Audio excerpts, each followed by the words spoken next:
Vous le savez, le partage était vraiment le thème de cette journée, de ce forum. Et Rideau souhaite de plus en plus encourager ses membres à partager, à mutualiser, à collaborer ensemble. Plusieurs projets de mutualisation des données ont cours en ce moment au Québec. Il faut le dire par contre, l'expertise est plutôt nouvelle en la matière et nos voisins américains et européens ont une certaine longueur d'avance sur nous. Cette table ronde portera sur les nouveaux projets en cours, vous permettra d'en savoir plus sur ces nouvelles pratiques, soulignera les bons coups, les bonnes façons de travailler, mais également les embûches qu'on peut rencontrer pour mutualiser des données ensemble. Dans un premier temps, permettez-moi de vous présenter nos panélistes. Dominique Trudel, directeur général au Conseil québécois de la musique, Bonjour. au bout de la table. Pierre-David Rodrigue, directeur adjoint à la Danse sur les routes du Québec. Catherine Thériault, responsable du projet de mutualisation à Culture Mauricie. Bonjour. Maître Sophie Tremblay, avocate et chef de l'exploitation au cabinet Novalex. Bonjour. Éric Lefebvre, président du conseil d'administration de Synapsé, qui a même droit à un micro sans fil. Et Siméon Ellerton, chef de l'exploitation à Diogenes Agency au Royaume-Uni. Alors je dois vous le dire, le programme est extrêmement chargé pour la prochaine heure. Dans un premier temps, nos invités québécois présenteront leur projet en 3 minutes de mutualisation des données. Ils poseront par la suite une question à notre avocate et nous découvrirons à la fin un projet similaire en Angleterre. Alors au moment de préparer cette table ronde avec l'équipe de Rideau, je me suis rendu compte que j'avais inscrit seulement 3 mots sur toutes mes notes, garder le temps.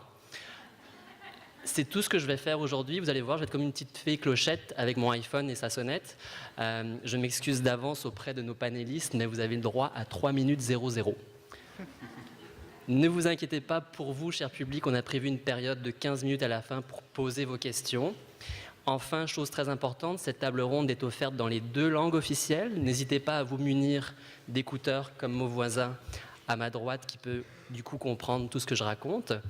Et quand Siméon présentera son projet pendant 20 minutes, bonjour,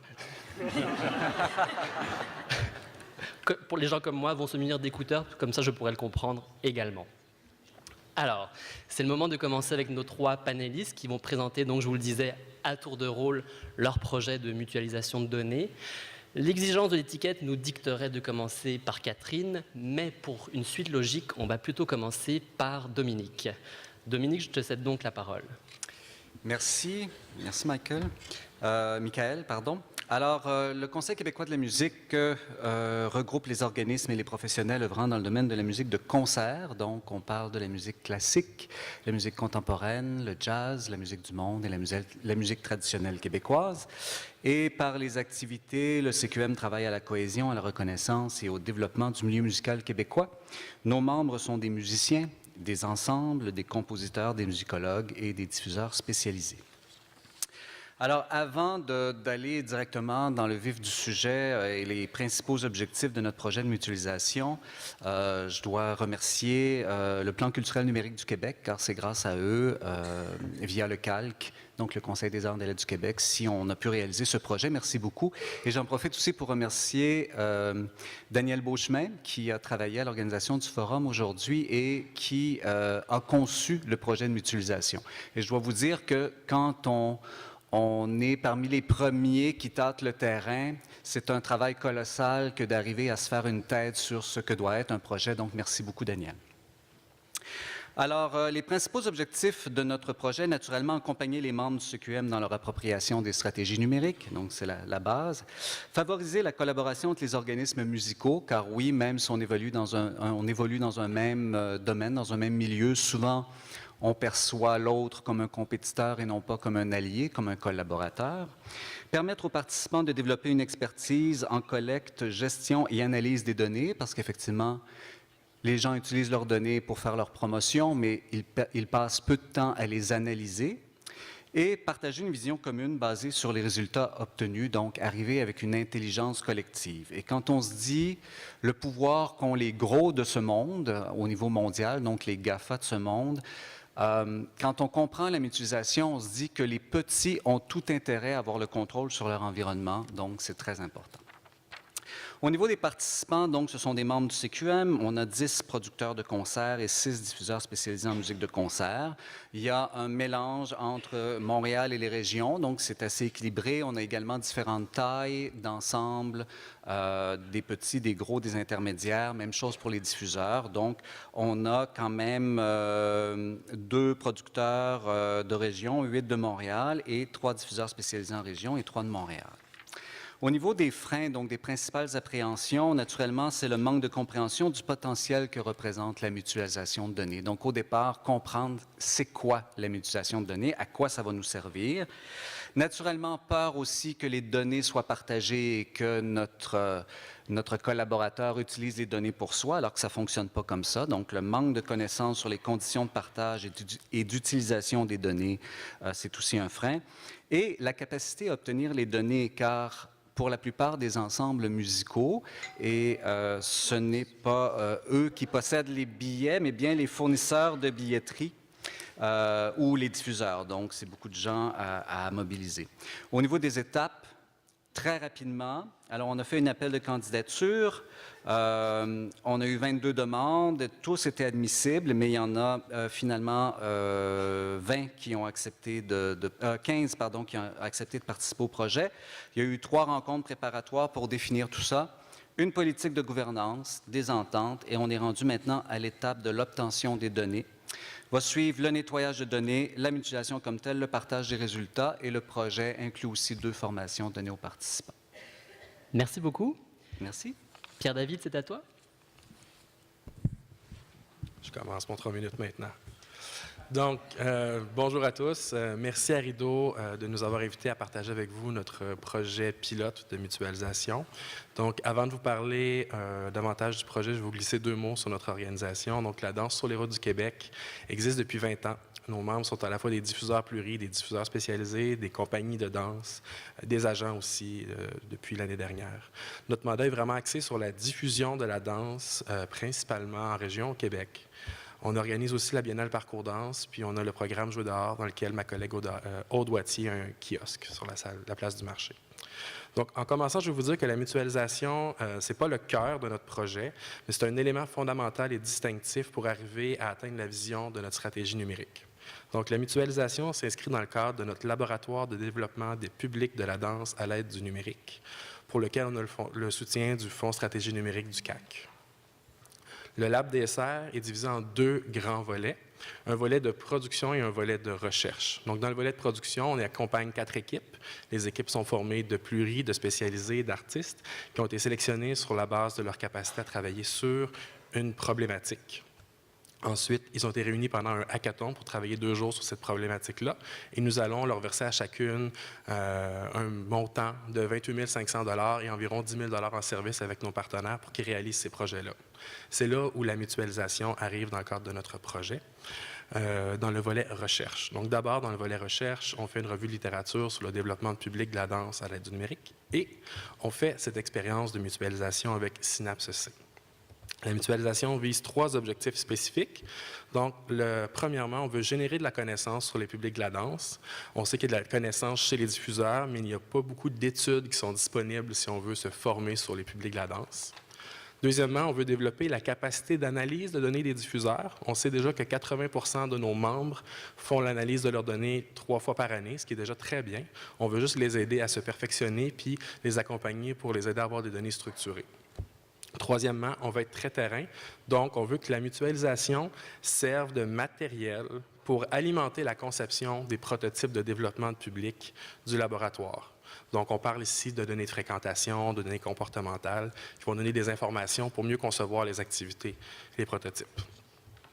J'insiste sur le mot information. Les gens ne vont pas échanger des données, les gens vont échanger des informations et le groupe va décider entre lui ce qu'ils vont vouloir échanger puis la manière dont ils vont vouloir interroger les données. Donc, le potentiel de succès de la mutualisation dépend vraiment de la capacité du groupe à poser les bonnes questions pour interroger les données. On parle aussi souvent des gens qui un peu résistent ou ne sont pas nécessairement d'accord avec la mutualisation. Personnellement, moi, je trouve que c'est un comportement qui est rassurant, qui est très sain. Je me suis auto-arrêté. Merci pour le soutien. Et tout ça pour dire, Je trouve ça bien de savoir que nos partenaires ne sont pas prêts à mutualiser leurs données à tout prix, n'importe comment. Je trouve ça bien qu'on prenne le temps de se poser des questions sur nos valeurs, sur ce que ça implique, puis sur l'éthique dans notre milieu. Mais c'est sûr que je suis un vendu à la mutualisation. Puis j'espère que derrière nos petites colonnes de chiffres, on va réussir à découvrir des nouveaux spectateurs de danse un peu partout au Québec. Merci beaucoup, Pierre-David. Catherine, c'est à ton tour? Oui. Peux-tu me timer? Ça va me faire plaisir. OK. Alors, bonjour tout le monde. Moi, j'aimerais aussi remercier le ministère de la Culture et des Communications, la direction régionale en Mauricie qui nous a permis de réaliser un projet de mutualisation de données. Et je vais vous présenter rapidement notre organisme. Culture Mauricie, on fait partie du réseau des conseils de la culture et on a comme mission de regrouper des personnes et des organismes qui contribuent à la vie professionnelle, artistique et culturelle en Mauricie. Et on réalise différents mandats donc, au bénéfice de notre milieu.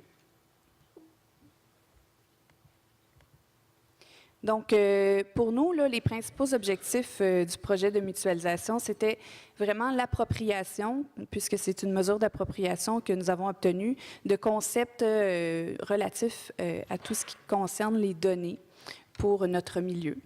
Et, dans le fond, de leur potentiel vis-à-vis du marketing numérique.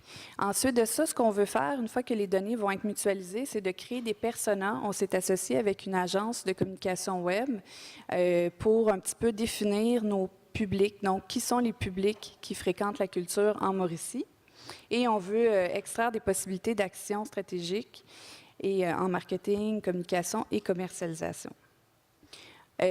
Faut que je dise aussi que c'est un projet qu'on réalise avec Culture Centre du Québec, qui est un des autres membres dans le réseau des conseils de la culture. Et eux aussi tentent d'obtenir cette même mesure-là du ministère de la Culture et des Communications qui nous permettrait de faire une phase 2 au projet. Donc ça, c'est sous toute réserve. Mais ce qu'on voudrait faire, c'est pousser encore plus loin l'analyse de ces données-là en faisant un événement de type hackathon où on ferait venir plusieurs experts là, pour... c'est ça, comme je le disais, pousser plus loin l'analyse et puis donc, de permettre à nos organismes participants de se favoriser avec ce processus-là, de ce type d'événement-là. Et puis, enfin, de créer un document qui serait un guide de référence qu'on pourrait partager, évidemment, avec d'autres milieux qui voudraient faire des projets de mutualisation semblables aux nôtres. Et nous-mêmes, on est accompagnés là-dedans par Synapse C, qui ont fait un projet avec le partenariat du Quartier des spectacles. Et ça nous est d'une aide très précieuse parce que la trail a été ouverte, dans le fond, par eux. Ça passe vite. Donc ça, c'est les partenaires, je ne les nommerai pas tous, vous les avez à l'écran, qui participent au projet. Ensuite, dans les freins, c'est tout ce qui concerne l'inquiétude vis-à-vis le partage des données. Donc, évidemment, c'est très sensible. Puis, ensuite de ça, c'est l'argument qu'on entendait, bien là, j'aurai pas le temps, je manque de temps, je manque de ressources. Donc, nous, on a amené des réponses à ces problématiques-là. Et ici, bon, il y a les différentes étapes là, qui ressemblent à celles du Conseil québécois de la musique que je ne répéterai pas. Et juste pour terminer, dans le fond, ce que je voudrais dire, là, c'est que s'il y a d'autres gens qui pensent à faire ces projets-là, lorsque vous envoyez des responsables de communication ou de marketing pour assister aux séances d'information où nous, on dit, dans le fond, ça consiste à quoi le projet, puis qu'après ça, ces personnes-là retournent dans leur organisation, mais qui n'ont pas le pouvoir décisionnel, ça fait en sorte qu'on ne peut pas avancer dans le projet tant que les gestionnaires n'ont pas reçu cette information-là. Fait que ça serait important que les gestionnaires accompagnent les personnes marketing, communication dans ces séances-là d'information où on explique tout le processus d'anonymisation, c'est dur à dire ce mot-là, des données. Donc, parce que c'est vraiment extrêmement crucial là, de comprendre ça pour accepter de participer à un tel projet. Merci. Merci énormément à nos trois panélistes. Je vous le disais, ça va très très vite aujourd'hui. Peut-être une première question pour ma part, pour Maître Tremblay, juste pour rentrer de manière un petit peu plus concrète. Nos invités ont parlé de données anonymisées. Qu'est-ce qu'il en est en fait? Est-ce qu'il existe différents niveaux? Qu'est-ce qu'on peut dire? On ne peut pas donner l'adresse nécessairement, mais est-ce que le code postal, le nom de la rue, qu'est-ce qu'on peut faire?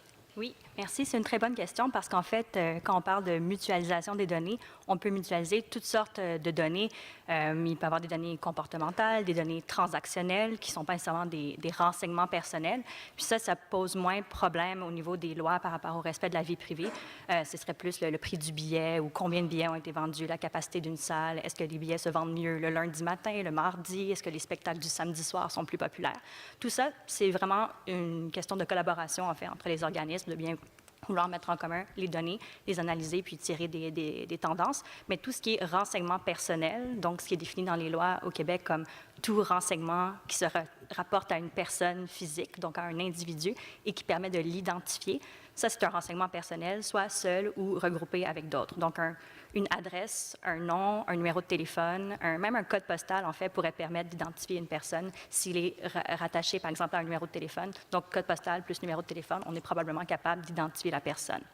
Et lorsqu'on parle de données personnels, de renseignements personnels, ça, c'est bien important de les anonymiser lorsqu'on va faire de la mutualisation de données pour éviter qu'il y ait des plaintes, par exemple, qui soient déposées par les individus, soit à la Commission d'accès à l'information ou devant les tribunaux pour des transferts de renseignements qui n'auraient pas été autorisés, par exemple, par les personnes en question. Donc, tout est vraiment dans le processus puis dans les lignes de gouvernance qu'on met en place pour s'assurer que le projet est bien monté pour qu'on puisse mutualiser en toute confiance. Voilà. Je suis plus là? Ah oui, je suis de nouveau là. Merci beaucoup. Alors, ce que je vous propose maintenant, chaque invité a préparé une question. Elle est d'ailleurs apparue un petit peu plus vite. Culture Mauricie, Catherine, je te propose de poser ta question à Maître Tremblay. Et bonne nouvelle, Maître Tremblay, j'ai 4 minutes pour vous. Donc, roulement de tambour, quelle est ma question? Non, ça, je sais qu'elle est en arrière de moi. Donc, Maître Tremblay, nous désirons faire un partenariat avec l'Université du Québec à Trois-Rivières parce qu'ils ont un département de gestion, de marketing, et puis ils sont très intéressés à notre projet de mutualisation de données. Un des responsables du département, M. Ledine, m'a dit « Ah, mon Dieu, je ne savais pas qu'il y avait des gens qui travaillaient là-dessus en Mauricie. C'est donc bien incroyable. C'est quelle matière intéressante pour des chercheurs en marketing. Et j'aimerais ça qu'un étudiant au doctorat fasse un projet de recherche à partir des données que vous allez récolter. » Et donc, est-ce que nous avons le droit, dans le cadre des ententes que nous faisons avec nos partenaires, de donner accès à un chercheur à ces données-là, finalement? Oui, bien, tout dépend en fait à quel type de données on donne accès aux chercheurs. Puis aussi, ça dépend si le chercheur va venir sur place chez vous dans vos systèmes informatiques, dans vos banques de données. Vous allez lui donner un accès, par exemple, pour qu'il puisse venir faire de la recherche sur place. Là, ça sera de mettre en place une entente de confidentialité ou un protocole avec le chercheur ou avec l'université pour s'assurer qu'évidemment, lui, il respecte son cadre éthique, mais qu'en plus de ça, il y a une entente contractuelle qui fait en sorte que vous lui imposez certaines obligations de confidentialité ou lui ouvrez la porte à votre banque de données. Puis là, lui peut aller faire de la recherche sur place chez vous. Si vous allez transférer les données, comme donc carrément les extraire puis les envoyer à l'université, là, il y a vraiment un transfert qui se fait à une tierce partie. Donc là, il faut remonter un peu en arrière puis s'assurer que lorsque les gens ont fourni leurs renseignements personnels lors de l'achat du billet, que ce soit en ligne ou sur la billetterie en personne à la salle de spectacle, est-ce qu'ils ont consenti à ce que, par exemple, il y ait des utilisations qui soient faites de leurs renseignements personnels à des fins de recherche, d'analyse, puis est-ce qu'ils ont coché là, une petite case, par exemple, disant « je consens à ce que mes renseignements puissent être transférés à des tiers, à des fins strictement, évidemment, d'analyse, de recherche, de statistiques. Il ne faudrait pas qu'il y ait de fins commerciales. On ne veut pas vendre les données personnelles des gens sans leur consentement. Donc, tout dépend dans quel contexte les gens ont fourni les données à la base, puis après ça, est-ce qu'on les transfère de Culture Mauricie, par exemple, vers l'université, ou est-ce que le chercheur vient simplement faire de la recherche sur place chez vous? Donc, voilà, qui fait un peu le tour. Je pense que j'ai pris un petit peu moins de temps. Donc, juste si je fais un petit pas en arrière, si, mettons, les organismes avec qui on travaille, ils n'ont pas déjà dans leur politique une petite case là, que les gens cochent, oui, je consens à ce que mes données soient utilisées pour fin de recherche, à ce moment-là, ce serait impossible pour nous de retourner en arrière, voir chaque client puis demander s'il est d'accord qu'on fasse un partenariat avec un chercheur. Fait que ça voudrait dire qu'on ne pourrait pas le faire, sauf si les données ont été anonymisées. Oui, au préalable. Oui, à ce moment-là, il pourrait. C'est ça, parce que c'est sûr que ça dépend des pratiques qui sont en place aussi auprès de chaque diffuseur, chaque salle de spectacle. Est-ce qu'on demande le consentement des gens ou pas lors de l'achat du billet? Mais sinon, effectivement, on peut dépersonnaliser ou anonymiser les données, donc les crypter, par exemple, pour que Sophie Tremblay devienne 1, 2, 3, ABC. Puis après ça, ben, c'est une clé chiffrée. On ne peut pas revenir en arrière non plus, puis réidentifier la personne en faisant du reverse engineering, par exemple. Ça, il faut faire attention parce qu'on peut des fois quand même revenir en arrière avec la programmation. Donc, si on crypte vraiment puis qu'on ne peut plus revenir en arrière, là, c'est juste du data, en fait, c'est juste des chiffres, des lettres. Donc ça, oui, on peut jouer avec. Puis c'est des clés qui sont protégées au niveau de l'encryptage. Donc ça permet de faire à peu près tout ce qu'on veut au niveau de l'analyse de données. Génial. Bon, on va gagner 1 minute. Ce que je vous propose, on a quand même couvert de manière assez large ce sujet-là. On pourrait passer directement à la question de la danse sur les routes. Pierre-David? Oui, donc ma question vient d'abord d'une discussion que j'ai eue avec Evelyne Boudreau de Tuxedo, parce qu'on a parlé beaucoup de projets de mutualisation qui se faisaient entre données de billetterie possédées par des diffuseurs, mais hypothétiquement, est-ce qu'un producteur qui possède des données de son Facebook, de son YouTube, de Spotify ou d'une autre source pourrait les mutualiser avec le diffuseur qui programme son spectacle, les mettre ensemble pour faire une analyse puis une stratégie marketing ciblée autour de ces audiences-là? Est-ce qu'on a le droit de faire ça, moi, comme producteur, de fournir à mon interlocuteur les données de mes fans, finalement?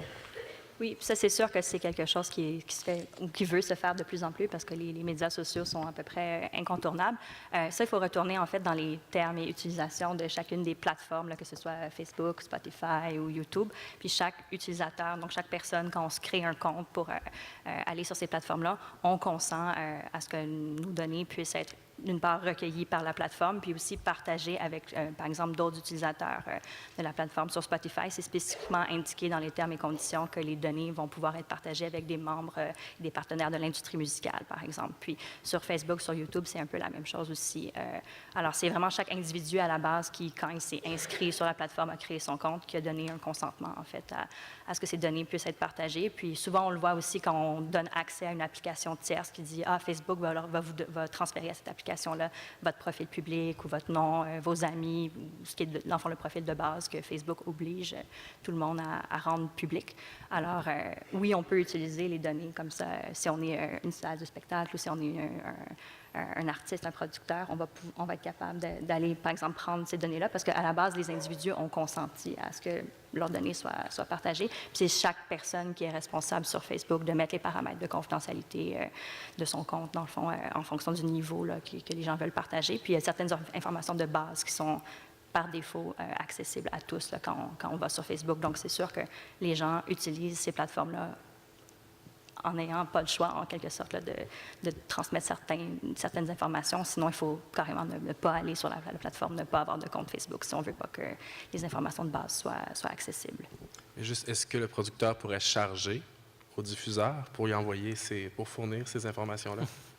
Ça, c'est sûr que ce n'est pas recommandé parce que chaque fois qu'on rentre dans le commerce de la donnée personnelle, même si elle est accessible, il pourrait y avoir quand même des plaintes de la part des individus disant « on a voulu marchander mon identité ou mes renseignements personnels ». Donc, oui, il y a un consentement qui est donné, mais sur Facebook, c'est quand même écrit dans les conditions d'utilisation que, oui, on donne accès à nos renseignements personnels à Facebook, qui après ça les rediffuse à des tierces parties, donc à des gens qui après ça pourraient eux-mêmes les retransmettre à d'autres personnes. Mais c'est écrit, par exemple, sur Facebook qu'on ne vend pas les données personnelles brutes. Donc, on peut anonymiser tout ça, puis après, oui, vendre du data qui n'est plus des renseignements personnels, mais des renseignements personnels, il ne faut pas les vendre à un but commercial. Puis Ou en tout cas, simplement, c'est pas recommandé. pour confirmer, est-ce que du coup un producteur peut transférer les données qu'il a recueillies sur sa page Facebook ou sur ses différentes plateformes à un tiers, notamment à un diffuseur ou à d'autres partenaires? Pourrait le faire, mais c'est préférable En fait, c'est toujours préférable de rendre anonyme avant de commencer à sortir à l'extérieur, juste pour éviter qu'il y ait une plainte qui soit déposée là, par un individu qui dirait « Moi, quand j'ai coché sur Facebook, j'ai créé mon compte, mais je ne pensais pas que ça irait à un niveau 2 tiers, 3e, tout ça. » Donc, ça reste beaucoup des zones grises là, encore, mais disons que les bonnes pratiques, ça serait de toujours dépersonnaliser ou anonymiser avant de mutualiser les données. autant que possible. Et dans le cas de compagnies ou de producteurs qui tournent à l'international, les règles peuvent varier d'un pays à l'autre. Oui, aussi parce qu'il peut y avoir évidemment des individus de partout dans le monde là, qui vont aimer une page ou qui vont transmettre des renseignements personnels. Puis évidemment, ce sont les lois applicables dans chacun des pays où les gens sont résidents qui s'appliquent. Puis par exemple, en Europe, il y a le règlement général sur la protection des données là, qui est récemment entré en vigueur l'an dernier puis qui va quand même assez loin au niveau de la protection des données des résidents européens. Donc, même si on est au Québec, par exemple, si il y a des fans d'Europe qui ont aimé notre page sur Facebook, sur YouTube. Leurs données sont protégées puis sont assujetties aux lois européennes. Donc pour le moment, au Canada, les données sont un petit peu plus flexibles. Ouais, en fait, nos lois sont moins récentes. En fait, n'ont pas été mises à jour depuis les années 90 à peu près. Là. Donc, c'était à une époque où Internet puis les réseaux sociaux, ça commençait, là, mais à peine. Donc, c'est beaucoup... Quand on lit la loi, ça ressemble vraiment à un dossier papier que quelqu'un conserve. Puis, est-ce qu'on peut comme transférer une boîte de documents chez un tiers? Alors qu'aujourd'hui, tout est numérique. Puis, il faut s'adapter. Puis, il faut évidemment lire la loi au 21e siècle. Mais on aurait peut-être besoin de s'inspirer notamment de ce qui a été fait en Europe, où c'est beaucoup plus... c'est moderne, c'est axé sur le 21e siècle, alors que nous, on est encore dans le 20e siècle au niveau des lois. Excellent, profitez-en. Merci beaucoup. Je n'ai pas dit ça. Pour le meilleur et pour le pire, oui. L'agent de communication. Je vous propose de passer à la question du Conseil québécois de la musique. Oui, alors, nous, notre question se rapporte à l'accès aux données. Naturellement, comme les ensembles musicaux font affaire avec des diffuseurs et font affaire avec des billetteries, et on sait qu'il y a d'énormes efforts qui sont déployés à la fois par les ensembles et à la fois par les diffuseurs pour aller chercher le client et l'amener dans la salle de spectacle. On se demande à la base si on a besoin de nos données, à qui appartient le client qui achète les billets et les données qui s'y rattachent. Est-ce que c'est au producteur, au diffuseur ou au fournisseur de billetterie?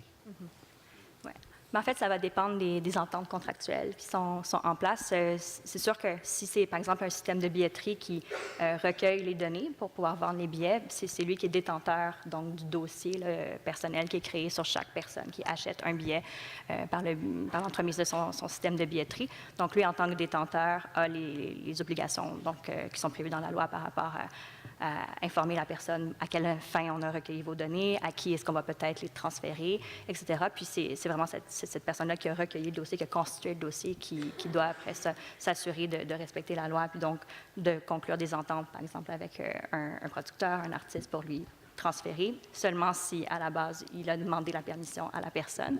Puis après ça, il faut prévoir des protocoles ou des ententes là, entre les différents joueurs pour voir quel type de données on va s'échanger. Puis au-delà des renseignements personnels, s'il y a des données justement comportementales ou financières qui ne touchent pas les renseignements personnels, ça, c'est plus des questions d'affaires ou économiques, là, dans le fond, que les différents joueurs vont pouvoir déterminer entre eux, puis pour collaborer, puis pas juste, dans le fond, garder le monopole, dans le fond, de la donnée.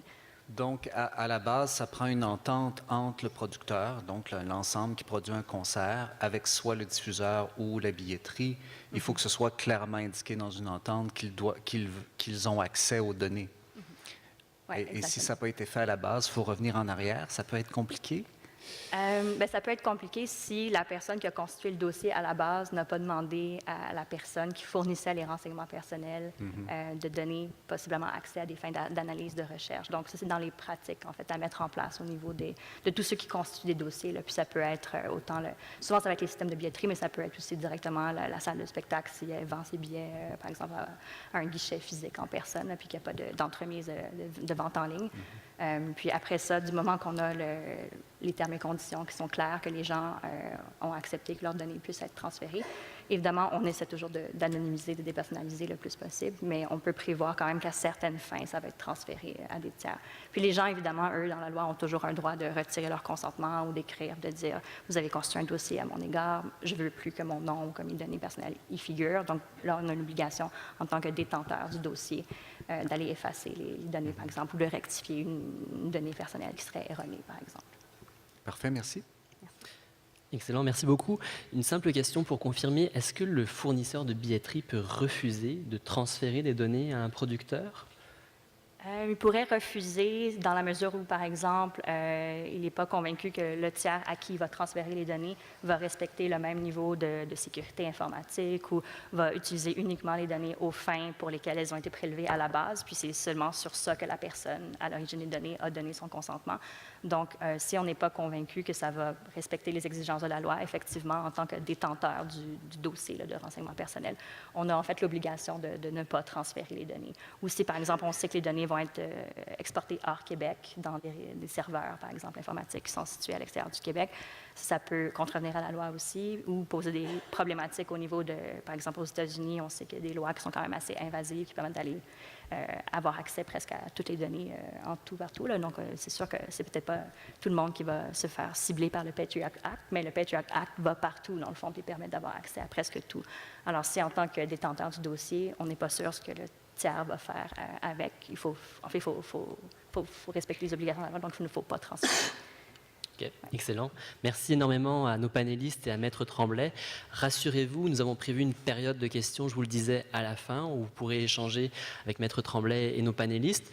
Je vous propose maintenant de voyager de l'autre côté de l'océan et de découvrir un projet similaire qui a été développé il y a 6 ans de mutualisation de données d'organismes culturels. Avant de céder la parole à Siméon, je vous propose de regarder une courte vidéo qui présente Audience Finder, la plateforme dont on va parler aujourd'hui.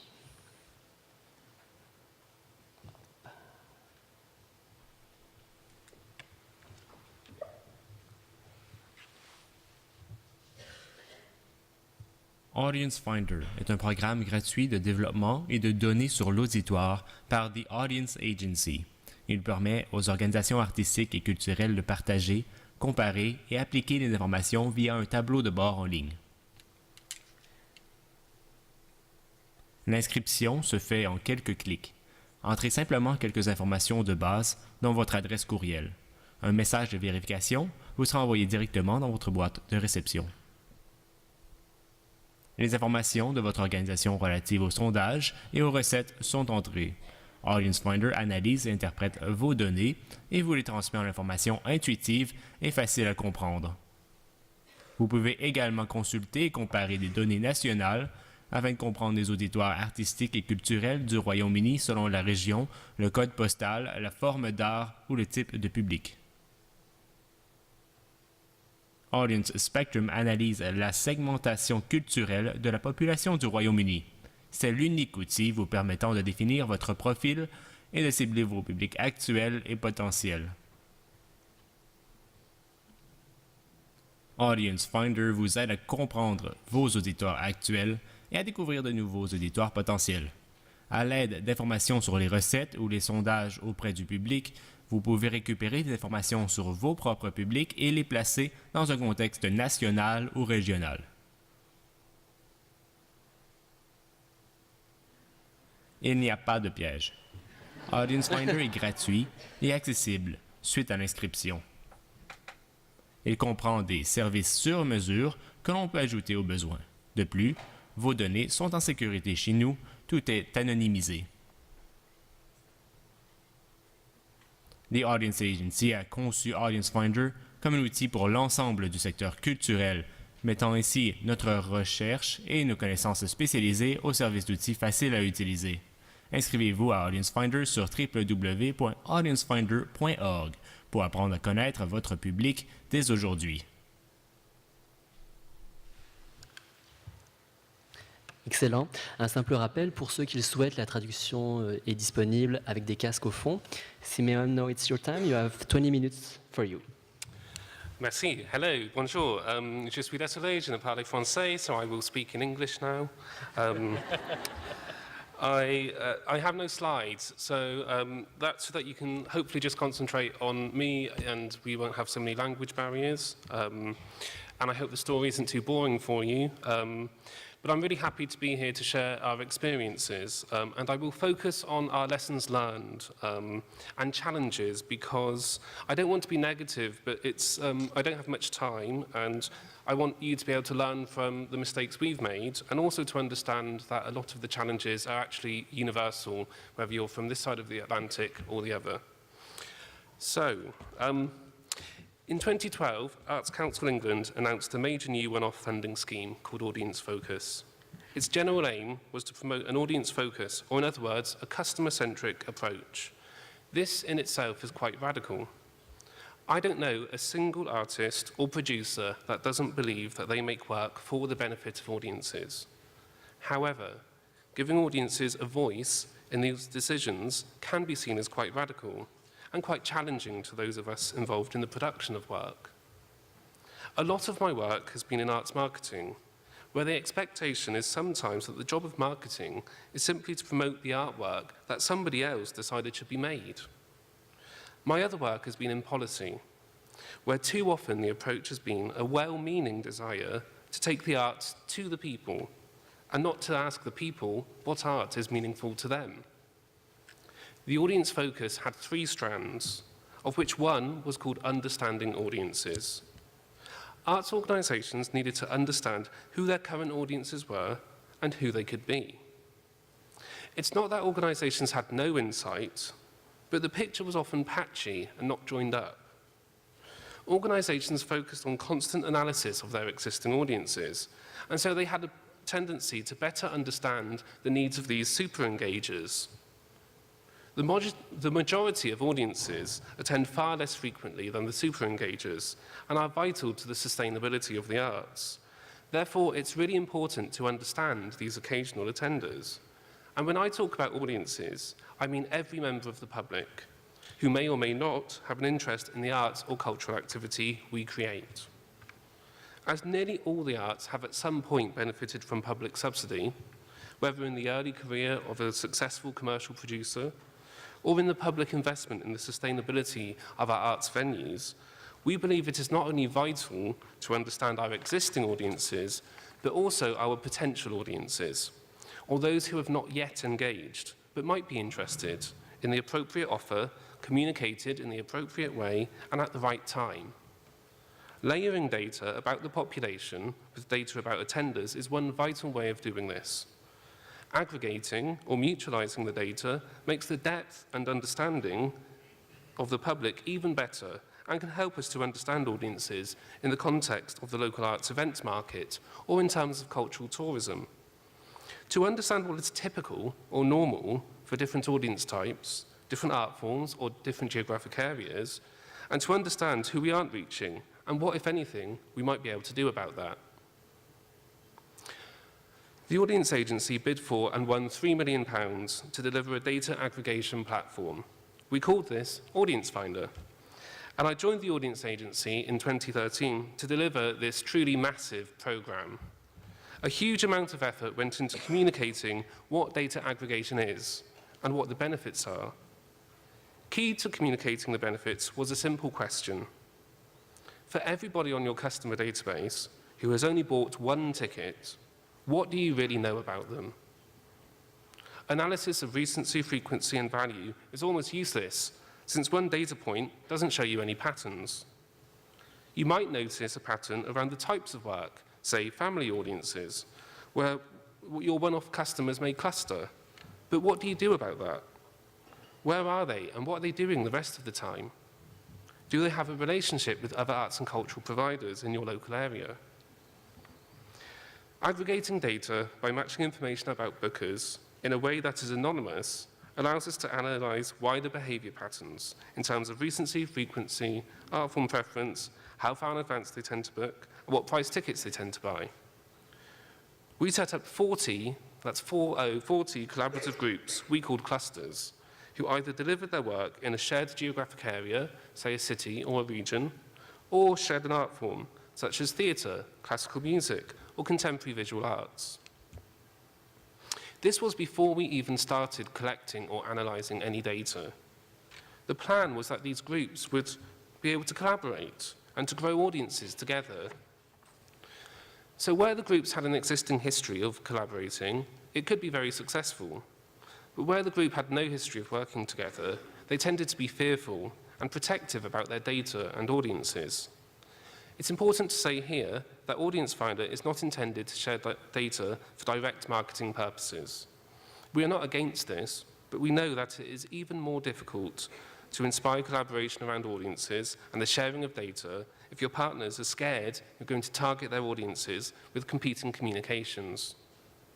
The extent to which these organisations are in competition is actually highly marginal. And we have seen in lots of analysis that the highest attenders are either very loyal and will almost only attend their preferred institution, or are highly promiscuous and will attend pretty much anything as long as it interests them. So the organisation's not really competing over these audiences, and increases in the supply of opportunities to attend generates increases in levels of engagement. However, back to Audience Finder. So it's less than 1 year into the programme, and then disaster struck. Our technology partner pulled out when it was bought by a major analytics firm. We did not fit with the commercial model for data aggregation services because we do not try to own and exploit the data that is collected, for example, by selling it to third parties. The audience agency is a charity holding the data in trust on behalf of the sector. Organisations that give us their data trust us not to misuse the data and to use it in an ethical way for the benefit of the sector. We never sell or share customer information or any business-sensitive or commercial information of our users. This is vital to gaining access to the data in the first place. And without this trust, we would not be where we are now, with over 800 organisations and nearly 2/3 of UK households being represented in our database. But back to the disaster. So we had no technical solution and hundreds of organisations expecting some really exciting new insight, as well as a funder expecting us to deliver on the £3 million of investment. But losing our technical partner was quite scary, but it also presented an opportunity. If we could build our own data solution, we would have more ways to create more value, and our charitable status would mean that the sector had more ownership of it. Our solution could be absolutely specific to the needs of the arts in the UK, and we could keep expanding and developing it. So I quickly learned as much as I could about product management and commissioned some partners to build a ticketing data and survey data aggregation platform. We also had to consider that the funding would run out at some point, and if we owned the infrastructure, we believed we would be able to continue to deliver a free or very affordable service at the end of the funding. We hoped that maintaining our own data infrastructure and sharing it with the sector would be cheaper than renting a commercial data solution. This hasn't actually been the case. Building a data warehouse is not like building a building. The level of ongoing maintenance to keep all the data connections working is much higher than we anticipated. And we had stoked demand for analytics, and users constantly wanted more. Whilst we were able to secure more funding after the end of the first 3 years, we have never received the same level of funding. Instead, we have built additional paid-for tools and features that larger, more complex organisations can use for a fee. This covers the 25% funding gap between our previous funding and our ongoing funding.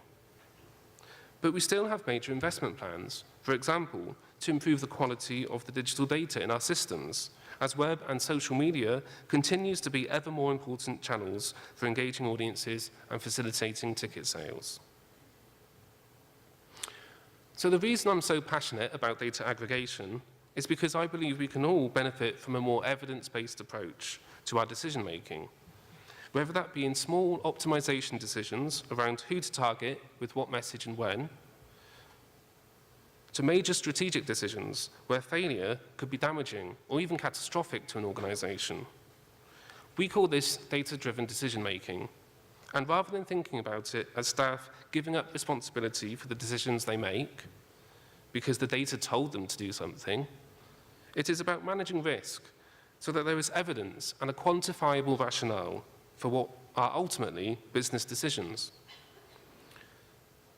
The problem is that most organizations don't have enough data for robust analysis of the sort that would be required to do data-driven decision-making. Truly big data in the arts, of the scale available to, say, telecoms or finance, cannot be generated in one single organization within the cultural sector. And the analysis of a specific venue, show, or tour becomes truly powerful when it can be understood in terms of the wider marketplace. There are large UK theatre operators that might come close, but the scale of the data they have is still tiny compared to supermarkets, who are among the first to start using data for decision-making. To quantify the difficulty in generating truly big data in the arts, we can see in our Audience Finder ticketing data warehouse that an average UK box office contains around 149,000 transactions. Those transactions relate to a smaller number of bookers, of which many will be walk-ups, providing little further information to that transaction than a date, time, and value of purchase. Furthermore, for any individual organisation, less than 20% of bookers we can name will have attended more than once in the last few years. So these onces are giving little away in terms of overall frequency, interest, or value. But there is an answer to this challenge. Aggregating data provides much greater volumes at greater velocity than any individual organisation can generate on its own. If we match the personal information of these attenders across different venues, we can see frequency, interest, and value at a macro level. We can also enrich the data or capture data about unticketed events through surveys. In Audience Finder, over 2,000 surveys are collected each week. This provides additional attitudinal and demographic information. The power of the two combined is only just beginning to be explored, but has the potential to fundamentally shift the level of insight we have about our audiences, and of course, therefore, the way that we serve them. Although some organisations are using Audience Finder extensively and pushing for more functionality, there are still barriers. Throughout my work, I have found that the most significant barriers to effective use of data are not technical, but cultural and attitudinal. There are examples of excellence, of course, but barriers can be found across the sector in organisations large and small and in every art form. This is a fundamental challenge to the adoption of data-driven or evidence-based decision-making. The very business models of cultural organisations mean that they are constantly seeking to find a market for what are effectively totally new products. A Shakespeare history play and a Shakespeare comedy play do not necessarily have the same market. And what about a Shakespeare film? What is the impact of a celebrity casting? The business terminology of supply, demand, analysis, markets, and so on can be off-putting to many people in this sector who in the UK tend not to have studied business, but the art forms that they are now responsible for growing and nurturing. Many believe the use of business language and techniques is the top of a slippery slope, leading to a purely commercial, transactional relationship with audiences, and the cultural sector just becoming another part of consumer society. It is not uncommon for theatres to ask, "So you're telling me a computer should program my venue?" This is not a silly question. The hype of big data has promised extraordinary levels of automated decision-making. However, experts such as Nate Silver in his book The Signal in the Noise makes the case that it is only human experience and expertise and interpretation that can make meaning of analytics and make good decisions based on the information.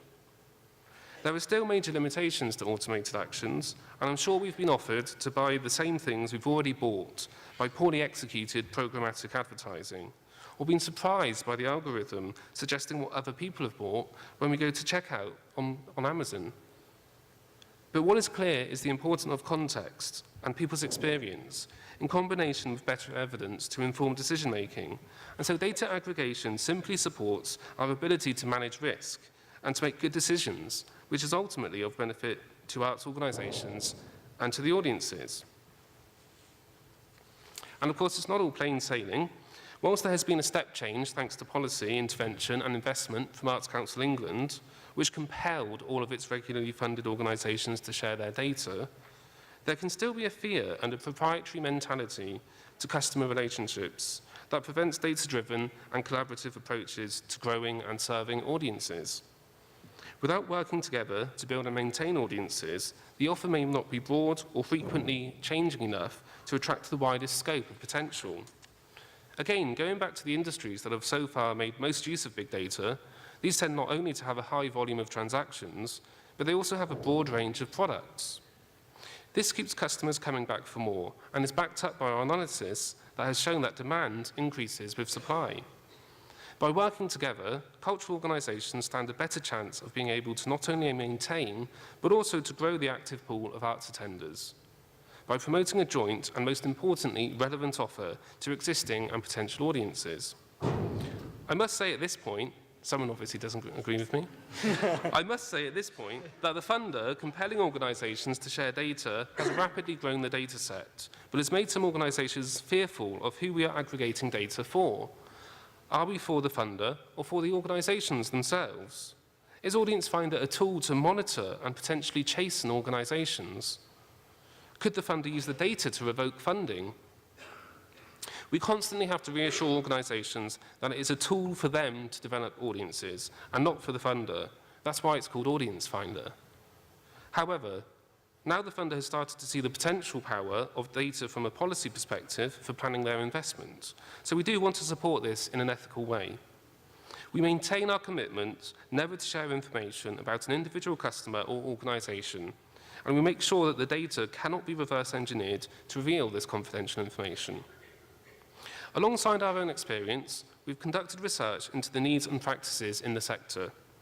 Our ethnographic research with Professor Paul Moore of the University of Ulster found there is often a clear fracture between the work of those involved with data and those we could call the artistic gatekeepers, and that the artistic roles generally have primacy in decision-making. This is what we at the Audience Agency have termed the reverential gap. Despite the challenges described in generating large and coherent data sets, we also find that many larger or more complex organisations are simultaneously reaching data saturation point. Organisations are dealing with an ever-growing range of tools and data from new communications channels, in addition to tools that aren't being used to their full advantage. There seems to be a scramble to adopt or adapt to the most recent technological innovations, with the result that the full value of these is not realised. Data sets cannot communicate with each other, and staff are feeling stressed and pressurised about not doing enough with their data. To an extent, Audience Finder is part of this problem. One outcome of this is that the data tends to be used mainly to explain or justify past decisions. So even though organisations might know more about existing and potential audiences, they are not yet fully able to act on it. And this is the second gap, and that second gap we call the implementation gap. The way in which data is presented is critical in helping make sense of it, and therefore in being able to act on it. Statistical representation in charts, bar graphs, and so on is by far the easiest and most universally recognised way of presenting data. However, it is those that understand data that design the ways in which it is presented, and this can hinder decision makers from being able to understand what the data is saying if they do not understand the charts and graphs. We have put a lot of energy into presenting the data in an informative and friendly way. Infographics, visualizations, and maps provide engaging and intuitive ways of understanding the data for non-specialists. But we have a long way to go to make this as good as we want it to be. This initially caused us some surprise. We felt we had built a good tool and didn't understand why the sector didn't know how to use it. We have learned that the user support and training is as vital as the tool itself. We spend as much time and money on the people and processes as we do on the tech and data. We recently completed an R&D project using design thinking to look at Audience Finder itself and how it could be more customer-centered and trying to learn from our own advice. We learned that many of our artistically trained users knew the problems they were trying to solve, but did not know how to find the answers in the data, or even sometimes the questions to ask it. We wondered how we could replicate the problem-solving conversations we had with our users through a digital user interface. So we developed a prototype chatbot to interact with the users. Natural language processing was used as a way to make engagement with data and Audience Finder easier by making it more conversational. This ability to have these conversations across a wide range of user types, from chief executives and artistic directors to marketing officers and box office managers, highlights one of the additional benefits to Audience Finder, the development of a common language in the sector. Not only are we able to locate audiences and describe their behaviour in more detail and in a more joined-up way, but we also have a common way of understanding and describing their interests and preferences. This is in part due to our national segmentation of the UK population, but it's also due to the common data standards and definitions that we've created and have been adopted by all users. All the many varied art forms, price types, and so on can be mapped onto a simplified but still sophisticated typology. It has not been easy to encourage organisations to adopt our standards, but there are other benefits in harmonising data standards. For one, it helps you avoid becoming locked into a specific vendor or supplier.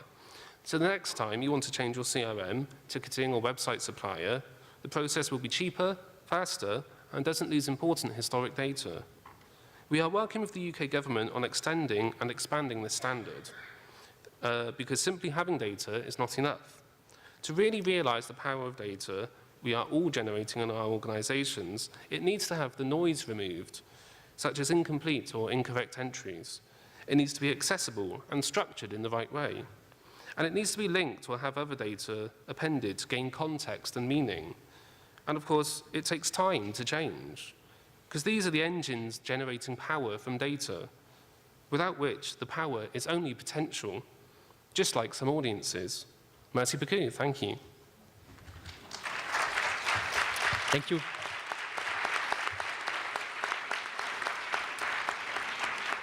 Merci beaucoup. Je vous propose maintenant de faire le lien entre Audience Finder et ce qui se passe au Québec en matière de mutualisation de données. Éric Lefebvre, que je vous présente maintenant, est le directeur de Synapse, l'organisme qui chapeaute les 3 projets de mutualisation de données qu'on a parlé aujourd'hui. Et il est l'initiateur du projet pilote qui a eu lieu entre le quartier des spectacles, Ivado et AMIA en juin 2017 et qui a donné naissance à Synapse. Éric ? Merci beaucoup. Effectivement, Audience Finder est quelque chose qui nous inspire déjà depuis les départs. Donc, c'est dire aujourd'hui que c'est 800 organisations qui déposent leurs données de façon automatique chaque semaine. Donc, il y a eu toute une réflexion derrière qui est extrêmement inspirante. Et d'ailleurs, c'est un petit peu ce qu'on se propose de faire avec vous dans les prochains mois, de voir c'est quoi les apprentissages qu'on peut être transférables ici au Québec. Et c'est d'ailleurs un petit peu partie de ça qu'on va vous annoncer tantôt au lancement, que déjà une partie du financement qui pourrait nous permettre de le faire. Évidemment, bon, ils le font par rapport au public anglais, vous l'avez bien compris, donc il y a toute cette question-là de recherche. Donc, c'est pas nécessairement cette partie-là qu'on veut le faire. On est capable de faire nos propres réflexions sur le public québécois. Par contre, on peut peut-être éviter quelques pièges technologiques par rapport à ce qu'ils ont appris. On va le faire step par step, parce que c'est le premier conseil qu'ils nous ont donné l'année dernière quand on s'est rencontrés, de ne pas nécessairement se lancer dans quelque chose sur l'ensemble de l'Angleterre tout de suite, et de développer un peu cette culture-là au sein du milieu culturel, cette culture de la donnée-là, et donc de commencer par petits groupes. C'est ce qu'on tente de faire, de groupes parfois régionales et parfois disciplinaires, donc comme on le voit avec le Conseil québécois de la musique ou juste avec les régions de la Mauricie. On le fait aussi dans une approche de co-création, de co-design. Donc, chacun des groupes vont s'entendre d'abord entre eux avec leurs propres objectifs, les données qui vont être nécessaires pour atteindre ces objectifs-là. Puis, éventuellement, ça nous permettra peut-être de faire élargir ces groupes de mutualisation pour les gens qui partagent les mêmes objectifs.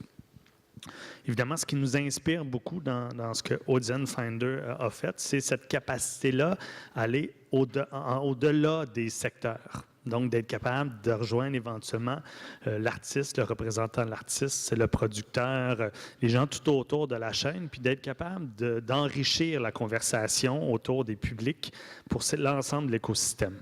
Bon, on va le faire encore là, une étape à la fois, mais comme on le voit sur l'ensemble des démarches qu'ils ont eues, c'est un défi quand même important. Puis on a une démarche un petit peu plus décentralisée. Fait que le projet qui est porté par ScènePro, par Rideau puis ses partenaires, mais l'idée de structurer les données, de développer un vocabulaire commun, va servir justement à aider justement l'implantation d'une telle plateforme au Québec ou au Canada pour être capable d'améliorer la connaissance des publics, parce qu'on va parler d'une certaine façon du même langage. Pas nécessairement le même langage pour le public, parce que le public s'en fout un peu de la façon dont on catégorise les choses, mais plus pour que nous, on puisse se comprendre entre nous, puis la façon dont on va faire parvenir l'information. Donc, c'est un petit peu à partir de cette initiative-là du quartier des spectacles qui était très tournée, dans le fond, vers les diffuseurs sur notre territoire, qu'on s'est rendu compte qu'il y avait peut-être justement à apprendre et de donner ce transfert-là d'apprentissage vers d'autres groupes, qu'on a décidé de créer une organisation qui soit spécifiquement dédié à cette fonction-là, avec la mission d'outiller le milieu culturel, de centraliser de l'information pour être capable de la rendre disponible justement au milieu culturel, puis pas uniquement au niveau de l'art de la scène. Donc, on commence avec les arts de la scène, mais on pense que c'est toutes des informations qui pourraient ultimement être transférables à d'autres secteurs. Donc, c'est plus les processus qui nous intéressent. Donc, le comment on va mutualiser, le contexte légal dans lequel on le fait, puis être capable justement d'avoir cette expertise-là dans notre industrie, dans le secteur culturel, ce que se fait des fois depuis 10, 15, 20 ans dans d'autres secteurs industriels, dans d'autres secteurs, puis qu'on soit capable de se l'approprier et de le transférer à nos façons de faire. Puis ce qu'on souhaite aussi dernièrement, c'est d'accélérer ce lien-là entre le milieu de la recherche, le milieu universitaire, puis le milieu culturel pour être capable de travailler ensemble puis de développer un discours mutuellement bénéfique parce qu'il y a énormément de potentiel du côté de la recherche. Le milieu culturel fait très peu de recherche quand même. Donc, on voudrait justement créer ces ponts-là à travers cette organisation-là pour accélérer le mieux entre la recherche et le milieu culturel. Merci, excellent. Justement, on va garder la minute bonus pour la période de questions. On va avoir 16 minutes du coup, on est chanceux. Si vous avez une moindre question, on a un micro sur le côté, simplement votre nom, votre organisme et à qui s'adresse la question. Si votre question s'adresse à Siméon, vous pouvez le faire en français, ça va être traduit dans les écouteurs.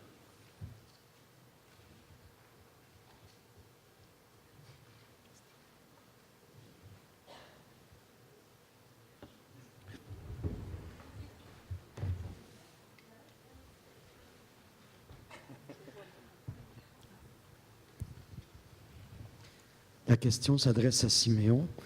Ce qui m'a intéressé dans sa présentation, c'est la question des non-publics ou des publics potentiels. Et je voudrais savoir le travail qui a été fait à ce jour, s'il a permis aux partenaires de développer une réflexion et des actions particulières en direction de ces non-publics ou publics potentiels. Thank you for your question. I'm glad that that interested you because it's really important to us. The audiences that we already have are only the ones that we have because, you know, it's a self-fulfilling prophecy. If we have those audiences, we'll continue to have them. But in terms of specific actions, actually, one of the big things that came out of Audience Finder was some work with the Arts Council themselves, who invested in a big program which was actually to put producers in community organisations so that they had the expertise about how to make quality artwork, but actually it was led by a community organisation, so it wasn't led by a traditional arts or cultural organisation. So if you really want to make big change, that's the sort of big structural change you have to make.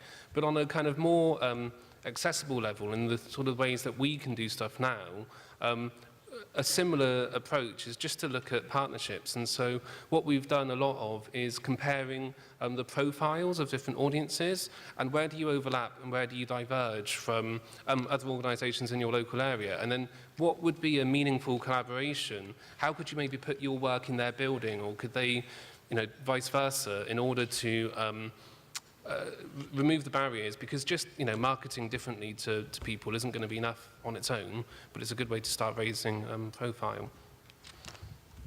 Excellent, merci. Bonjour. Ma question est pour Maître Tremblay. Tantôt, vous avez discuté de la propriété des données de billetterie. Et moi, je voulais savoir, vous avez parlé beaucoup de l'échange de ces données possiblement entre le fournisseur de billetterie qui serait propriétaire des données et le producteur. Mais qu'en est-il du diffuseur? J'ai cette première question, puis j'aurai une deuxième question. Je ne sais pas si ça peut faire une différence. Je pourrais comprendre que le fournisseur de billetterie est propriétaire des données parce que le spectateur va faire son achat en ligne, donc c'est lui qui rentre directement ces données dans le système de billetterie. Mais cela fait-il une différence si le spectateur vient faire son achat directement à la salle et que donc c'est nous, c'est le diffuseur qui fait l'entrée de données? Oui, c'est une bonne question. En fait, un truc à bien préciser, c'est que c'est pas tant être propriétaire de la donnée elle appartient toujours à l'individu, en fait. Donc, c'est celui qui est le détenteur du dossier, en fait, qui a créé qui a colligé la donnée, qui l'a rassemblée, qui l'a mis par écrit, et donc qui est assujetti à la loi en tant que détenteur de la donnée, qui, après ça, doit, d'une part, informer la personne à propos de laquelle il a repris les données, à quelle fin il a recueillir les données, à quelle fin il va les utiliser et est-ce qu'il va les transférer ou non sans les anonymiser, est-ce qu'il peut les transférer à un tiers ou pas. Ça, il faut en informer la personne au moment où elle fait son achat, par exemple, en ligne sur le service de billetterie. Puis si c'était, par exemple, directement à la salle de spectacle, au diffuseur, que la personne se présente au guichet, là, vraiment physique, puis achète le billet, là, c'est la salle de spectacle qui est détentrice des données, qui doit donc constituer un dossier et qui est assujettie aux mêmes obligations dans la loi. Après ça, si on veut transférer à des tiers, si on ne l'a pas spécifiquement mentionné à la base quand il y a eu la transaction puis que la personne a acheté son billet, on ne peut pas transférer sans le consentement à un tiers. Donc, c'est là qu'il faut soit anonymiser, dépersonnaliser la donnée avant de pouvoir mutualiser, ou sinon, il faut vraiment que ce soit bien écrit là, quand la personne achète son billet, qu'elle est informée, qu'elle consent à ce que ces données puissent être transférées à des tiers sans être tout d'abord anonymisées. Donc là, après, on peut faire toutes sortes d'ententes pour collaborer, pour échanger entre le diffuseur, entre le service de billetterie, entre le producteur, l'artiste. Tout le monde peut mutualiser. Ça, c'est vraiment pour les renseignements personnels, là, toujours que je parle, parce qu'évidemment, tout ce qui est transactionnel, prix du billet, quantité de billets, ça, c'est vraiment plus aux différents acteurs de décider entre eux ce qu'ils veulent bien mettre en commun ou pas et à quelle fin. Et donc, mutualiser les données. Mais pour ce qui est renseignement personnel, c'est bien important d'avoir le consentement de la personne avant de transférer à l'extérieur à un tiers. J'espère que ça répond à la question. Merci beaucoup. Moi, j'ai une question pour Siméon. Non, en fait, je pense que c'était plus une invitation, on discutait. Donc, est-ce que les gens peuvent aller s'inscrire sur la plateforme pour aller voir un petit peu c'est quoi tout l'écosystème dans lequel vous avez travaillé?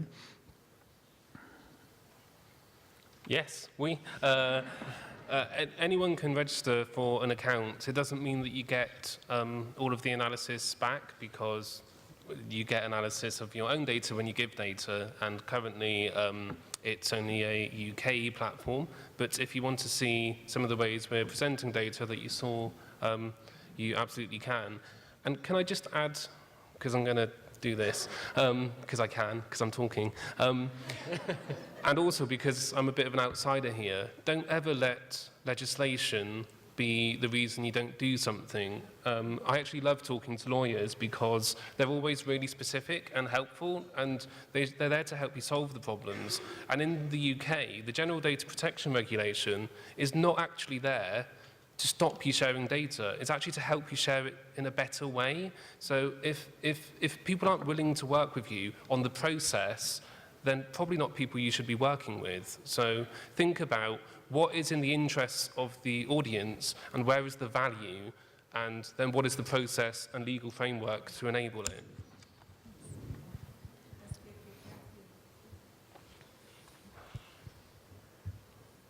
Il nous reste 9 minutes 37. Vous étiez vraiment éloquent. Ah, Juliane, tu as une question ou tu viens montrer ton doux visage? Ah, tu n'es pas là. D'accord. Diane, je vais m'approcher de toi. La question est pour M. Synapsé. Il y a peut-être quelque chose que j'ai pas saisi, mais ma question est la suivante. Outre les 3 projets qu'on vient de nous présenter, est-ce qu'il y a dans l'air, au Québec, d'autres projets de mutualisation avec des objectifs de connaissance de nos publics et de développement des publics? Ben, oui, il y en a plusieurs. Vous allez voir, dans le fond, on va lancer l'organisation dans 9 minutes 31. Donc, en fait, on est plutôt très enthousiaste de voir, avant même d'avoir lancé le projet de l'organisation, qu'il y ait autant de démarches qui soient faites. C'est sûr qu'elle est partie de ce qu'on a débuté il y a 3 ans au quartier des spectacles d'abord. Mais dans 2 semaines, on fait une formation avec le milieu du livre dans lequel les données sont déjà par rapport aux arts de la scène un petit peu plus structurés. Donc, qu'est-ce qu'on peut faire avec ce qu'il y a comme données autour des bibliothèques, autour de tout ce qui se fait en librairie, le travail au niveau des éditeurs. Donc, il y a tout quelque chose qui est en train de s'organiser au milieu du livre. Il y a aussi un projet qui est en train de se mutualiser autour du cinéma pour développer des algorithmes, ces fameux algorithmes de recommandation qui tiendraient compte des spécificités québécoises. Donc, il y a aussi un projet qui se travaille à ce niveau-là. Il y a un projet qui est en train de se mettre sur pied du côté des musées. Donc, pour être capable de voir de quelle façon on peut travailler et apprendre autour des auditoires au niveau du musée. Puis nous autres, on a un rêve que peut-être d'ici 2 ou 3 ans, bien justement, les secteurs puissent apprendre les uns des autres par rapport au portrait type des consommateurs culturels québécois. Fait que oui, c'est dans l'air, c'est quelque chose qui se passe. Je pense qu'on est tous conscients que les gros joueurs du numérique possèdent plus d'informations sur nos propres publics que nous autres, on en a collectivement, puis qu'on essaye de tenter une certaine réponse à ces joueurs-là pour travailler ensemble. Excellent, merci beaucoup Éric. Et si je peux me permettre, pour ceux qui ont un intérêt sur la mutualisation des données, Synapsé va offrir des formations pour les diffuseurs. Vous allez pouvoir inscrire au cocktail, il va y avoir un ordinateur portable, donner vos informations, remplir le formulaire nom, prénom, numéro de téléphone, numéro d'assurance sociale, plein de données que Synapsé va collecter et ne pas partager sans votre consentement. Et par la suite, on va pouvoir faire des formations des groupes autour de cette plateforme-là. Donc c'est vraiment disponible au cocktail. Et si vous n'avez pas le temps de remplir, parce que vous avez trop de plaisir au cocktail, sur la page Internet de Rideau, sur la table mutualisée en toute confiance, il va être possible d'avoir toutes les informations pour les formations à venir. Juste spécifier aussi qu'on parle souvent de données personnelles, mais ce n'est pas les données personnelles, puis on en discute souvent dans cet échange-là, ce n'est pas les données personnelles qui sont le plus intéressantes. En fait, c'est tout ce qui est autour des données personnelles qui est intéressant. C'est savoir le comportement des gens, savoir que c'est Éric Lefebvre, mon numéro de téléphone, mon nom de courriel, on s'en fout. Là, je veux dire, c'est pas ça qu'on veut faire. On n'est pas dans un objectif de marketing. Collectivement, ce qu'on veut, c'est comprendre le comportement des gens.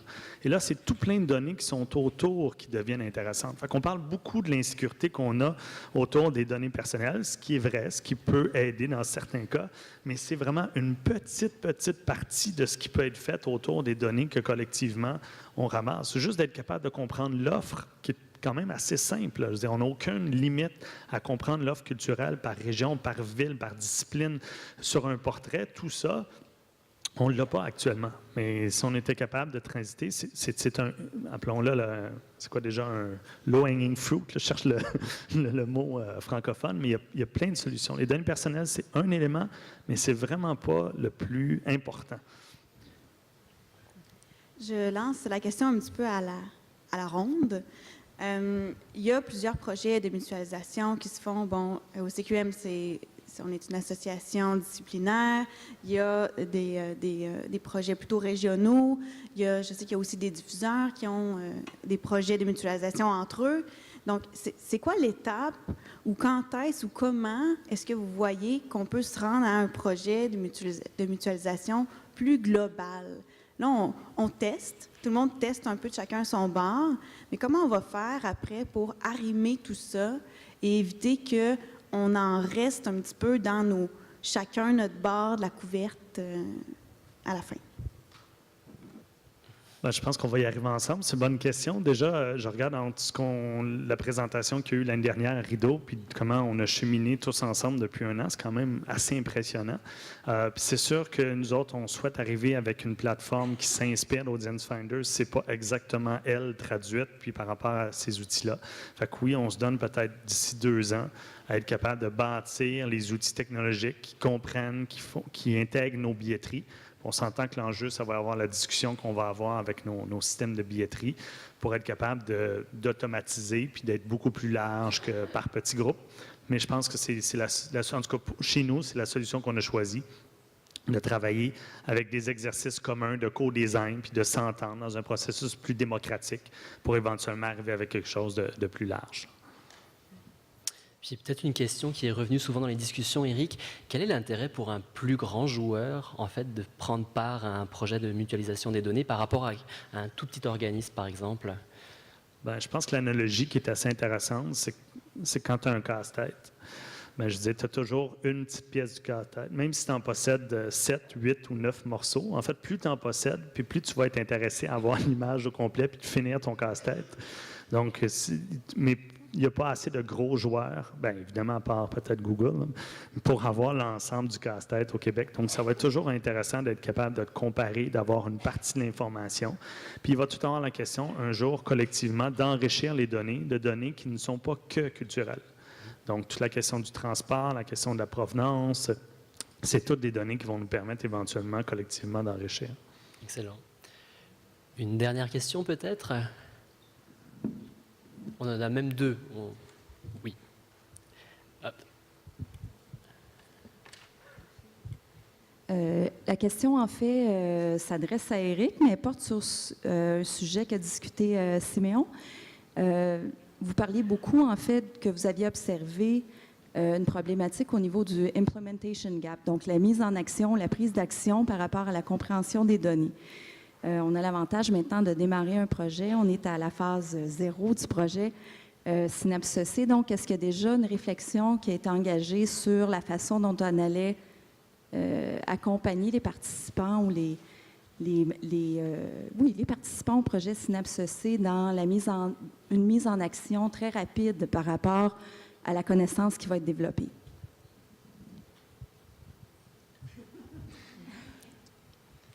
Training, they're already doing training, and I think that's the best way to start. It takes time and sitting down together, and I think we have to stop considering ourselves in the cultural sector, and I don't know whether that's the case here, but in the UK, as people who don't do data and don't do maths and don't do business, because we do, and actually, if anyone's going to go and count how many likes they got on their Instagram post or anything else, then you're doing data and digital, and the way that's taking over our lives means we're all basically little optimization machines for our kind of personal interactions. And you might not like that, and you might opt out, but that is a world that's happening out there. And again, I'm able to be quite direct about the things I'm saying here because I'm just a visitor, so yeah. Je pourrais compléter en disant, mais c'est effectivement une question de formation, de transfert de connaissances. Puis c'est pour ça que dès le départ, un des partenaires fondateurs chez nous de Synapse, c'était HEC. Maintenant, l'UQAM s'est joint. On espère que les gens de l'UQTR vont suivre aussi. L'Université Laval, l'idée, ça va être vraiment aussi de s'assurer que la nouvelle génération de gens qui vont être en sciences de la donnée puissent avoir cette réflexion-là culturelle. On faisait toujours un petit peu la blague quand on avait réuni ces fameux 120 analystes de données qui venaient du milieu de chez EMEA, de IBM, puis tout ça, puis qui avaient analysé toutes les données du quartier des spectacles, puis qu'il y avait quelqu'un qui a dit « OK, on va aller traquer les gens qui sont des revendeurs de billets ». Et que dans le top 3 des endroits où est-ce qu'il y avait le plus de revendeurs de billets, il y avait la Maison Théâtre. Et bon, parce que dans le fond, c'était le pattern des gens qui revendaient des billets, était le même pattern que les groupes scolaires. T'sais. Donc, il y avait vraiment des similitudes en termes de données. Mais on voit que les gens qui sont formés aujourd'hui en business intelligence, en sciences de la donnée, ils sont embauchés à l'ordre de 80 000 avant même d'avoir fini leurs études et ils n'ont pas nécessairement toute cette sensibilité-là aux questions culturelles. Fait qu'on veut aussi, à terme, positionner la culture comme étant un secteur qui a des besoins en innovation, qui a des besoins et des volontés justement de travailler autour de cette question-là des données. Fait qu'on pense que, comme n'importe quelle chose, je pense que ça va prendre un petit peu de temps pour que ça l'intègre les organisations, mais aussi outiller les gens qui sont en place pour être capable de faire face à ces défis-là. Merci. Je vous propose de poursuivre les discussions de manière plus informelle au cocktail plus tard. Merci énormément à tous les panélistes. Merci à Rideau pour l'organisation exceptionnelle. Et je cède maintenant la parole à Juliane Richard, directrice générale de Rideau. Merci beaucoup à cette table. C'était très généreux et très instructif. J'espère que vous avez apprécié. Merci beaucoup. Merci Siméon de t'être déplacé jusqu'au Québec. Merci. Alors, je prendrai un très court temps puisqu'effectivement, il y a un cocktail qui commence. J'espère que vous avez passé une très belle journée de forum, que tout ça va vous amener plus loin, autant sur le plan humain que sur le plan des réflexions technologiques. Ce que je retiens de tout ça, c'est partageons, laissons tomber un peu le pouvoir, levons nos drapeaux blancs lorsque c'est le temps et bref, travaillons ensemble à un milieu culturel plus fort et mieux organisé. On le gagnera tous. Je m'en voudrais de ne pas remercier évidemment tous les collaborateurs, tous les conférenciers qui ont été là tout au long de la journée. Je pense qu'ils méritent une bonne main d'applaudissements. De même que l'équipe de Rideau qui a travaillé, et plus particulièrement Nadia Guérette, qui est responsable de Rideau, Katia, Marie-Germain, Sabine et Milan aussi à la technique, Sabine à l'organisation et Alexandra aux communications. Bien sûr, un merci bien particulier à Caroline Lavoie, qui est la coordonnatrice de l'ensemble de ce forum, de cette journée, les contenus et tout en collaboration avec Daniel. Alors, je pense que c'est Daniel Beauchemin qui mérite les deux une bien belle main d'applaudissements aussi. C'était vraiment très, très, très intéressant et instructif. Merci à tous nos partenaires financiers.